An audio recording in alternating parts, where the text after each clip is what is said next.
ಜಗತ್ತು ಕಂಡ ಅಗಮ್ಯ ಮಹಿಮರು, ಅತ್ಯಂತ ದಯಾಳುಗಳು, ಕಾಮಧೇನು ಕಲ್ಪವೃಕ್ಷರು ಅಂತ ಪ್ರಖ್ಯಾತರಾಗಿರುವವರು ನಮ್ಮ ಮಂತ್ರಾಲಯ ಪ್ರಭುಗಳಾದ ಶ್ರೀಮದ್ ರಾಘವೇಂದ್ರ ಗುರು ಸಾರ್ವಭೌಮರು.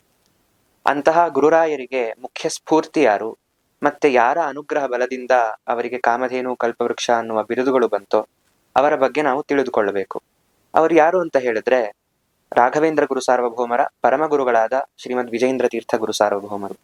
ವಿಜೇಂದ್ರ ತೀರ್ಥ ಗುರು ಸಾರ್ವಭೌಮರು ಎಂಥವರು ಅಂತ ಹೇಳಿದ್ರೆ, ಇವಾಗ ಇಡೀ ಜಗತ್ತಿನಲ್ಲಿರುವ ಎಲ್ಲಾ ಬುದ್ಧಿವಂತರ ಬುದ್ಧಿಯನ್ನ ಒಬ್ಬರೇ ಒಬ್ರು ವ್ಯಕ್ತಿಲಿ ಇಟ್ಟಿದ್ದಾರೆ ಅಂತ ಹೇಳಿದ್ರೆ ಅದು ನಮ್ಮ ವಿಜೇಂದ್ರ ತೀರ್ಥರು. ಅಂತಹ ವಿಜೇಂದ್ರ ತೀರ್ಥರ ಪೂರ್ವ ವೃತ್ತಾಂತ ಏನು ಅಂತ ತಿಳಿದುಕೊಳ್ಳೋಣ.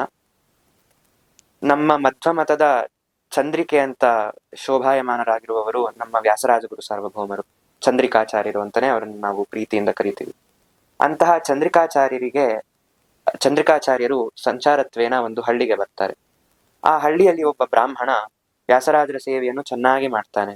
ವ್ಯಾಸರಾಜರು ಆ ಬ್ರಾಹ್ಮಣನ ಸೇವೆಯಿಂದ ಪ್ರೀತರಾಗಿ ನಿಮಗೆ ಗಂಡು ಸಂತಾನ ಆಗ್ಲಿ ಅಂತ ಆಶೀರ್ವಾದ ಮಾಡ್ತಾರೆ. ಅದರ ಜೊತೆಗೆ ನಿಮ್ಮ ಮೊದಲನೇ ಮಗನನ್ನ ನಮ್ಮ ಮಠಕ್ಕೆ ಕೊಡಬೇಕು ಅಂತ ಆದೇಶ ಮಾಡ್ತಾರೆ ವ್ಯಾಸರಾಜರು.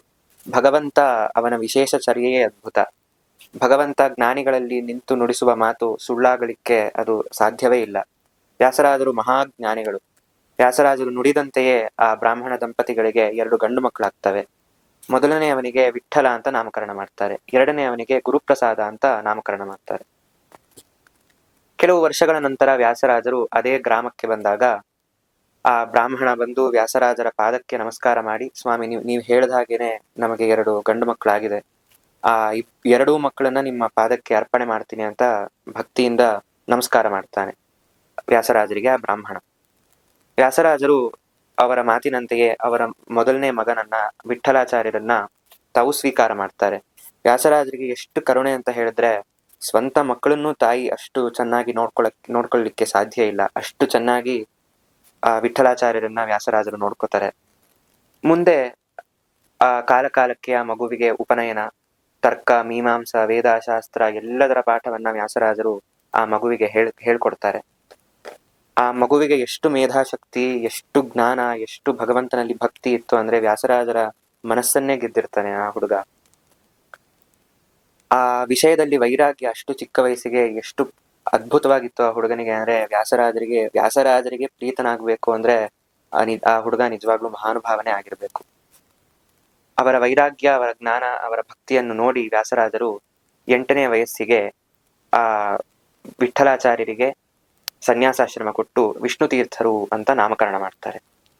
ವ್ಯಾಸರಾಜರಿಗೆ 24 ಜನ ಯತಿ ಶಿಷ್ಯರಿರ್ತಾರೆ. ಕೇಶವ ತೀರ್ಥರು, ನಾರಾಯಣ ತೀರ್ಥರು, ಮಾಧವ ತೀರ್ಥರು, ಹೀಗೆ 24 ಭಗವಂತನ ರೂಪಗಳ ಹೆಸರನ್ನೇ ವ್ಯಾಸರಾಜರು ಅವರ ಶಿಷ್ಯರಿಗೆ ಇಟ್ಟಿರ್ತಾರೆ. ಅದರ ಜೊತೆಗೆ ಭಾವಿ ಸಮೀರರಾದ ವಾದಿರಾಜ ಗುರು ಸಾರ್ವಭೌಮರು, ಪುರಂದರದಾಸರು, ಕನಕದಾಸರು ಎಲ್ಲ ಅಪರೋಕ್ಷ ಜ್ಞಾನಿಗಳು ವ್ಯಾಸರಾಜರ ಗರಡಿಯಲ್ಲಿ ತಯಾರಾದವರು. ವಿಷ್ಣು ತೀರ್ಥರಿಗೆ ವ್ಯಾಸರಾಜರು 9 ಬಾರಿ ಶ್ರೀಮದ್ ಟೀಕಾಕೃತ್ಪಾದರ ನ್ಯಾಯಸುಧಾ ಪಾಠವನ್ನು ಹೇಳಿ ಮಂಗಳ ಮಾಡ್ತಾರೆ. ಅದರ ಜೊತೆಗೆ ಆಚಾರ್ಯ ಮಧ್ವರ ಸರ್ವಮೂಲ ಗ್ರಂಥಗಳನ್ನ 6 ಬಾರಿ ಪಾಠ ಮಾಡ್ತಾರೆ. ವ್ಯಾಸರಾಜರ ಜ್ಞಾನ ಅದು ಎಷ್ಟು ಅತ್ಯದ್ಭುತ ಅಂತ ಹೇಳಿದ್ರೆ, ಇವತ್ತಿಗೂ ಮಾಧ್ವರನ್ನ ಯಾರು ಮುಟ್ಲಿಕ್ಕೂ ಸಾಧ್ಯ ಇಲ್ಲ. ಅಂತಹ ವ್ಯಾಸತ್ರಯಗಳನ್ನ ರಚನೆ ಮಾಡಿಕೊಟ್ಟಂತವರು ನಮ್ಮ ವ್ಯಾಸರಾಜರು. ತಾತ್ಪರ್ಯ ಚಂದ್ರಿಕಾ, ನ್ಯಾಯಾಮೃತ, ತರ್ಕತಾಂಡವ ಇಂತಹ ಮೇರು ಕೃತಿಗಳನ್ನ ನಮಗೋಸ್ಕರ ರಚನೆ ಮಾಡಿ ಅತ್ಯಂತ ಉಪಕಾರ ಮಾಡಿರೋರು ನಮ್ಮ ವ್ಯಾಸರಾಜರು. ಅವರ ಪಾಠಕ್ರಮ ಹೇಗೆ ಎಷ್ಟು ಅತ್ಯದ್ಭುತವಾಗಿರ್ಬೋದು ಅಂತ ನಾವು ಊಹೆ ಮಾಡ್ಲಿಕ್ಕೂ ಸಾಧ್ಯ ಇಲ್ಲ. ಯಾಕೆಂದ್ರೆ ಒಂದೊಂದು ಬಾರಿ ನ್ಯಾಯಸುಧೆಯ ಪಾಠ ಹೇಳ್ತಾ ಇದ್ರು ಒಂದೊಂದು ಹೊಸ ಅರ್ಥಗಳು ವ್ಯಾಸರಾಜರ ಬಾಯಿಂದ ಬರ್ತಾ ಇತ್ತು. ಸರಿ, ವ್ಯಾಸರಾಜರ ಅಷ್ಟು ಜ್ಞಾನಿಗಳು ಹೇಳ್ತಾರೆ ಪಾಠನ್ನ, ಆದ್ರೆ ಶಿಷ್ಯ ಅವ್ರಿಗೂ ಅಷ್ಟೇ ಮೇಧಾಶಕ್ತಿ. ವ್ಯಾಸರಾಜರು ಹೇಗೆ ಪಾಠ ಮಾಡ್ತಾರೋ ಅದನ್ನ ಅಷ್ಟೇ ಚೆನ್ನಾಗಿ ಗ್ರಾಸ್ಪ್ ಮಾಡ್ಕೊಳ್ಳುವಂಥದ್ದು ನಮ್ಮ ವಿಷ್ಣು ತೀರ್ಥರ ಯೋಗ್ಯತೆ. ಅವರ ಬಗ್ಗೆ ಮಾತಾಡ್ಲಿಕ್ಕೂ ನಮಗೆ ಅರ್ಹತೆ ಇಲ್ಲ. ಅಂತಹ ಮಹಾನುಭಾವರು ವಿಷ್ಣು ತೀರ್ಥರು. ವ್ಯಾಸರಾಜರು ಪ್ರತಿದಿನದಂತೆ ಮೂಲ ಗೋಪಾಲಕೃಷ್ಣನ ಪೂಜೆಗೆ ಕೂತ್ಕೋತಾರೆ. ಅವರ ಶಿಷ್ಯರನ್ನು ಕರೆದು ತುಳಸಿ ತೋಟಕ್ಕೆ ಹೋಗಿ ತುಳಸಿ ಸಂಗ್ರಹ ಮಾಡ್ಕೊಂಬಾರಪ್ಪ ಅಂತ ಅವರ ಶಿಷ್ಯರನ್ನು ಕಳಿಸ್ತಾರೆ. ವ್ಯಾಸರಾಜರ ಆದೇಶದಂತೆ ಆ ಶಿಷ್ಯ ಒಂದು ತುಳಸಿ ತೋಟಕ್ಕೆ ಹೋಗಿ ಅಲ್ಲಿರೋ ತುಳಸಿನೆಲ್ಲ ಬಿಡಿಸ್ಕೊಂಡ್ ಬಂದು ವ್ಯಾಸರಾಜರಿಗೆ ಕೊಡ್ತಾನೆ. ಅದನ್ನ ಆ ವ್ಯಾಸರಾಜರು ಆ ತುಳಸಿ ಬುಟ್ಟಿನ ನೋಡಿ, ಯಾಕಪ್ಪ ನಿರ್ಮಾಲ್ಯ ತಂದಿದ್ಯಲ್ಲ ಅಂತ ಶಿಷ್ಯನ ಕಡೆ ಮಾತಾಡ್ತಾರೆ. ಆಗ ಶಿಷ್ಯ, ಇಲ್ವಲ್ಲ ನಾನು ನೇರವಾಗಿ ತೋಟದಿಂದಾನೇ ತಂದು ನಿಮಗೆ ಅರ್ಪಣೆ ಮಾಡಿದ್ದೀನಲ್ಲ ಅಂತ ಶಿಷ್ಯ ಹೇಳ್ತಾನೆ. ಆಗ ವ್ಯಾಸರಾಜರು ಅವರು ತ್ರಿಕಾಲ ಜ್ಞಾನಿಗಳು, ಅವರು ಹೇಳ್ತಾರೆ ಆ ಶಿಷ್ಯನಿಗೆ, ಅಲ್ಲಿ ಯಾರು ಒಬ್ರು ಸನ್ಯಾಸಿಗಳನ್ನು ನೋಡಿದ್ಯಪ್ಪ ಅಂತ. ಅದಕ್ಕೆ ಆ ಶಿಷ್ಯ, ಹೌದು ಸ್ವಾಮಿ, ಒಬ್ರು ಕೂತಿದ್ರು ವೃದ್ಧರಾದ ಸನ್ಯಾಸಿಗಳು, ಆದ್ರೆ ಪೂಜೆಗೆ ತಡ ಆಗತ್ತೆ ಅಂತ ನಾನು ಅಷ್ಟು ಗಮನ ಕೊಡ್ಲಿಲ್ಲ, ಹಾಗೆ ಬಂದ್ಬಿಟ್ಟೆ ಅಂತ ಆ ಶಿಷ್ಯ ವ್ಯಾಸರಾಜರಿಗೆ ಹೇಳ್ತಾರೆ. ಆ ಶಿಷ್ಯನ ಮಾತು ಕೇಳಿ ವ್ಯಾಸರಾಜರು ಹಾಗೆ ಮಾಡಬಾರ್ದಾಗಿತ್ತು, ಅವರು ಸಾಮಾನ್ಯರಲ್ಲ, ಮಧ್ವಾಚಾರ್ಯರ ದಿವ್ಯ ಪರಂಪರೆ, ಶ್ರೀಮದ್ ಟೀಕಾಕೃತ್ಪಾದರು, ಅವರ ಪೀಠದಲ್ಲಿ ಕೂತವರು ವಿಭುಧೇಂದ್ರ ತೀರ್ಥ ಗುರು ಸಾರ್ವಭೌಮರು, ಅವರ ಶಿಷ್ಯರೇ ಜಿತಾಮಿತ್ರ ತೀರ್ಥರು, ಅವರ ಶಿಷ್ಯರು ರಘುನಂದನ ತೀರ್ಥರು, ಅವರ ಶಿಷ್ಯರೇ ಸುರೇಂದ್ರ ತೀರ್ಥರು ಅಂತ. ಆ ಸುರೇಂದ್ರ ತೀರ್ಥರೇ ಆ ತೋಟದಲ್ಲಿ ಕೂತಿದ್ರು. ಅವ್ರು ಎಂತಹ ಮಹಾನುಭಾವರು ಅಂತ ಹೇಳಿದ್ರೆ, ಅವರ ಚರ್ಮ ಶ್ಲೋಕದಲ್ಲಿ ಒಂದು ಮಾತಿದೆ, ಎಷ್ಟಕಾರ ಉಪವಾಸೇನ ತ್ರಿವಾರಂ ಭೂಪ್ರದಕ್ಷಿಣಂ ಅಂತ. ಅಂದರೆ ಉಪವಾಸಾದಿ ವ್ರತಗಳನ್ನ ಮಾಡಿ 3 ಬಾರಿ ಭಾರತ ದೇಶದ ತೀರ್ಥಯಾತ್ರೆ ಮಾಡಿದಂತಹ ಕೀರ್ತಿ ಅದು ನಮ್ಮ ಸುರೇಂದ್ರ ತೀರ್ಥರದ್ದು. ಮತ್ತೆ ಅವರು ಮಾನಸ ಪೂಜಾ ದುರಂಧರರು ಅಂತ. ಹೇಗೆ ಅಂದ್ರೆ, ಇವಾಗ ಒಂದು ಹೂವ ನೋಡ್ತಾರೆ, ಆ ಹೂವನ್ನ ಮನಸ್ಸಿಂದಾನೇ ಭಗವಂತನಿಗೆ ಅರ್ಪಣೆ ಮಾಡುವಷ್ಟು ಅಷ್ಟು ತಪಶಕ್ತಿ, ಅಷ್ಟು ಅನುಸಂಧಾನ ಸುರೇಂದ್ರ ತೀರ್ಥರಿಗೆ. ಅವರು ಸಂಚಾರತ್ವೇನ ವಿಜಯನಗರಕ್ಕೆ ಬಂದಿರ್ತಾರೆ, ಅಂದ್ರೆ ಹಂಪಿಗೆ ಬಂದಿರ್ತಾರೆ. ಆ ತುಳಸಿ ತೋಟನ್ನು ನೋಡಿ ಎಷ್ಟು ಚೆನ್ನಾಗಿದೆಯಪ್ಪ ತುಳಸಿ ಅಂತ ಹೇಳಿ ಅಲ್ಲಿಂದಾನೇ ಮನಸ್ಸಿಂದಾನೇ ಕೃಷ್ಣಾರ್ಪಣ ಅಂತ ತುಳಸಿ ಎಲ್ಲ ಭಗವಂತನಿಗೆ ಮನಸಾರೆ ಅರ್ಪಣೆ ಮಾಡಿರ್ತಾರೆ. ಅದೇ ತುಳಸಿ ತೋಟದಿಂದ ತುಳಸಿನ ಬಿಡಿಸ್ಕೊಂಡು ವ್ಯಾಸರಾಜರಿಗೆ ಕೊಟ್ಟಿರ್ತಾನೆ. ಇದು ವ್ಯಾಸರಾಜರಿಗೆ ಗೊತ್ತಾಗ್ತದೆ. ವ್ಯಾಸರಾಜರು ಪೂಜೆ ಮುಗಿಸಿದ ತಕ್ಷಣ ಭೇಟಿ ಆಗ್ಲಿಕ್ಕೆ ಬರ್ತಾರೆ ಸುರೇಂದ್ರ ತೀರ್ಥರನ್ನ. ಎಷ್ಟು ಅತ್ಯದ್ಭುತವಾದ ದೃಶ್ಯ! ಇಬ್ಬರೂ ಮಹಾ ತಪಸ್ವಿಗಳು, ಮಹಾ ವಿರಕ್ತ ಶಿಖಾಮಣಿಗಳು, ಮಹಾಜ್ಞಾನಿಗಳು, ಇಬ್ಬರ ಸಮಾಗಮ ಅದು ಅಷ್ಟು ಅತ್ಯದ್ಭುತ, ನಮಗೆ ವರ್ಣಿಸಲಿಕ್ಕೂ ಸಾಧ್ಯ ಇಲ್ಲ. ಸುರೇಂದ್ರ ತೀರ್ಥರು ಕೇಳ್ತಾರೆ ವ್ಯಾಸರಾಜರನ್ನ, ಸ್ವಾಮಿ, ನಮ್ಮಿಂದ ನಿಮಗೆ ತೊಂದರೆ ಆಯ್ತೇನೋ ಪೂಜೆಗೆ, ಯಾಕಂದ್ರೆ ನಾವಿಲ್ಲಿರೋ ತುಳಸಿನೆಲ್ಲ ಭಗವಂತನಿಗೆ ಅರ್ಪಣೆ ಮಾಡಿದ್ವಿ ಅಂತ. ಆಗ ವ್ಯಾಸರಾಜರು, ಸ್ವಾಮಿ, ನಿಮ್ಮನ್ನ ಭೇಟಿಯಾಗಿದ್ದು ನಮಗೆ ಅತ್ಯಂತ ಆನಂದ ತಂದು ಕೊಟ್ಟಿದೆ ಅಂತ ಹೇಳಿ, ಇಬ್ಬರು ಆ ಮಾತುಕತೆ ಎಷ್ಟು ಚೆನ್ನಾಗಿರ್ಬೋದು ಅಂತ ನಾವು ಊಹೆ ಮಾಡ್ಬೋದು.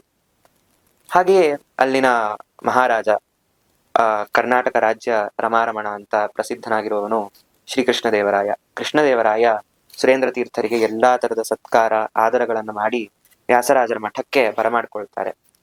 ಆದ್ರೆ ಸುರೇಂದ್ರ ತೀರ್ಥರಿಗೆ ವಿಶೇಷವಾಗಿ ವಿಷ್ಣು ತೀರ್ಥರ ಮೇಲೆ ಕಣ್ಣು. ಎಷ್ಟು ಮೇಧಾಶಕ್ತಿನಪ್ಪ, ಎಷ್ಟು ಚಾತುರ್ಯ, ಎಷ್ಟು ಚಟುವಟಿಕೆಯಿಂದ ಇದನಿ ಹುಡುಗ ಅಂತ ವ್ಯಾಸರಾಜರಿಗೆ, ಸುರೇಂದ್ರ ತೀರ್ಥರಿಗೆ ವಿಷ್ಣು ತೀರ್ಥರ ಮೇಲೆ ವಿಶೇಷವಾದ ಕಣ್ಣು ಬೀಳುತ್ತೆ. ಒಂದು ದಿನ ಪೂಜೆ ಸಮಯದಲ್ಲಿ ವ್ಯಾಸರಾಜರನ್ನ ಕೇಳ್ತಾರೆ ಸುರೇಂದ್ರ ತೀರ್ಥರು, ಸ್ವಾಮಿ, ನಿಮ್ಮ ವಿಷ್ಣು ತೀರ್ಥರನ್ನ ನಮಗೆ ಕೊಡಕ್ಕಾಗತ್ತಾ ಅಂತ, ನಮ್ಮ ಮಠಕ್ಕೆ ಕೊಡಕ್ಕಾಗತ್ತಾ ಅಂತ ಸುರೇಂದ್ರ ತೀರ್ಥರು ವ್ಯಾಸರಾಜರಲ್ಲಿ ಕೇಳ್ಕೊತಾರೆ.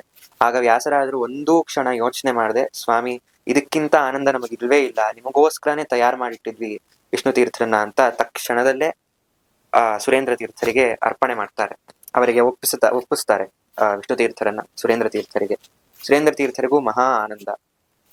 ಒಳ್ಳೆ ಮುಹೂರ್ತ ನೋಡಿ ಸುರೇಂದ್ರ ತೀರ್ಥರು ವಿಷ್ಣು ತೀರ್ಥರಿಗೆ ದಂಡ ಪಲ್ಲಟ, ಅಂದ್ರೆ ವ್ಯಾಸರಾಜರು ಯಾವ ದಂಡವನ್ನ ಕೊಟ್ಟಿರ್ತಾರೆ ಅದನ್ನ ಬಿಟ್ಟು ಸುರೇಂದ್ರ ತೀರ್ಥರು ಒಂದು ದಂಡವನ್ನ ವಿಷ್ಣು ತೀರ್ಥರಿಗೆ ಕೊಡ್ತಾರೆ. ಈ ಸಭೆಯಲ್ಲಿ ಸಾವಿರಾರು ಜನ ಮಹಾರಾಜರು, ಮಂತ್ರಿಗಳು, ಮತ್ತೆ ಅಪರೋಕ್ಷ ಜ್ಞಾನಿಗಳು, ಒಬ್ಬೊಬ್ರು ಮಹಾನುಭಾವರು, ಭಾವಿ ಸಮೀರ ವಾದಿರಾಜ ಗುರು ಸಾರ್ವಭೌಮರು, ಕನಕದಾಸರು, ಪುರಂದರದಾಸರು, ಮತ್ತೆ 24 ಜನ ಯತಿಶಿಷ್ಯರು. ಆ ದೃಶ್ಯ ಎಷ್ಟು ಅದ್ಭುತವಾಗಿರ್ಬೋದು. ಆ ಎಲ್ಲ ಜನರ ಮಧ್ಯದಲ್ಲಿ ಒಳ್ಳೆ ಸೂರ್ಯನಂತೆ ಕಂಗೊಳಿಸ್ತಾ ಇರೋರು ನಮ್ಮ ವಿಜೇಂದ್ರ ತೀರ್ಥರು. ಅವರಿಗೆ ಆ ಆಶ್ರಮ ನಾಮವನ್ನ ಸುರೇಂದ್ರ ತೀರ್ಥರು ಕೊಡ್ತಾರೆ. ಆಗ ಒಬ್ಬ ಕವಿ ತುಂಬಾ ಚೆನ್ನಾಗಿ ವರ್ಣನೆ ಮಾಡ್ತಾರೆ, ಈ ವಿಜೇಂದ್ರ ತೀರ್ಥರಿಗೆ ವಿಕಾರ ಅನ್ನೋದು ಹೋಗ್ಲೇ ಇಲ್ಲ ಅಂತ. ಅಲ್ಲಿರೋ ಜನ ಎಲ್ಲ ಬೊಬ್ಬೆ ಹಾಕಕ್ ಶುರು ಮಾಡ್ತಾರೆ, ಏನಪ್ಪ ಇವರು ಯತಿಗಳಿಗೆ ವಿಕಾರ ಹೀಗೆ ಹೇಗೆ ಅಂತೆಲ್ಲ ಮಾತಾಡ್ತಾ ಇದಾರಲ್ಲ ಅಂತ ಹೇಳಿದಾಗ ಆ ಕವಿ ತಾನು ಹೇಳಿದ ಈ ವಾಕ್ಯಕ್ಕೆ ಅರ್ಥ ಹೇಳ್ತಾನೆ. ವಿಕಾರ ಅಂದ್ರೆ ಈ ವಿಜೇಂದ್ರ ತೀರ್ಥರು ಅವರ ಜನ್ಮನಾಮನು ವಿಠಲಾಚಾರ್ಯ ಅಂತ, ಅದು ವಿಯಿಂದನೇ ಶುರು ಆಗುತ್ತೆ. ನೆಕ್ಸ್ಟ್ ಅವರಿಗೆ ವ್ಯಾಸರಾಜರು ಆಶ್ರಮ ಕೊಟ್ಟಾಗ ವಿಷ್ಣು ತೀರ್ಥರು ಅಂತ ನಾಮಕರಣ ಮಾಡ್ತಾರೆ, ಅದು ವಿಯಿಂದನೇ ಶುರು ಆಗುತ್ತೆ. ಇವಾಗ ಸುರೇಂದ್ರ ತೀರ್ಥರವರಿಗೆ ನಾಮಕರಣ ಮಾಡಿ ಮತ್ತೆ ವಿಜೇಂದ್ರ ತೀರ್ಥರು ಅಂತಾನೆ ನಾಮಕರಣ ಮಾಡಿದ್ದಾರೆ, ಅದು ವಿಯಿಂದನೇ ಸ್ಟಾರ್ಟ್ ಆಗತ್ತೆ.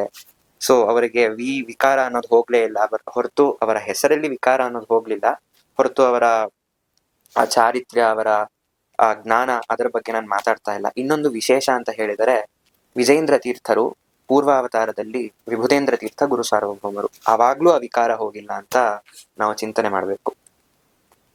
ವಿಜೇಂದ್ರ ತೀರ್ಥರು ಆಶ್ರಮ ಆಗಿದ ನಂತರನೇ ಕಂಚಿಗೆ ಪ್ರಯಾಣ ಮಾಡ್ತಾರೆ. ಕಂಚಿಯಲ್ಲಿ ಅನೇಕ ವಾದಿಗಳನ್ನ ಸೋಲಿಸಿ ಜಯಪತ್ರಿಕೆ ತಂದು ಕೊಡ್ತಾರೆ. ಇದರ ಜೊತೆಗೆ ವ್ಯಾಸರಾಜರು ವಿಜೇಂದ್ರ ತೀರ್ಥರಿಗೆ ಒಂದು ವಿಶೇಷವಾದಂತಹ ಒಂದು ಉಪದೇಶ ಮಾಡಿರ್ತಾರೆ. ಅದೇನು ಅಂತ ಹೇಳಿದ್ರೆ, ಅದು ಮಧ್ವರ ಹೃದಯದಲ್ಲಿ ಉಡುಪಿಯಲ್ಲಿ ಸಿಗುತ್ತೆ ಎನ್ನುವ ಏಕೈಕ ಕಾರಣದಿಂದ ಕೃಷ್ಣ ದ್ವಾರಕೆಯನ್ನು ಬಿಟ್ಟು ಉಡುಪಿಗೆ ಬಂದಿದ್ದಾನೆ. ಇದು ನಮ್ಮ ಆಚಾರ್ಯರ ಮಹಿಮೆ.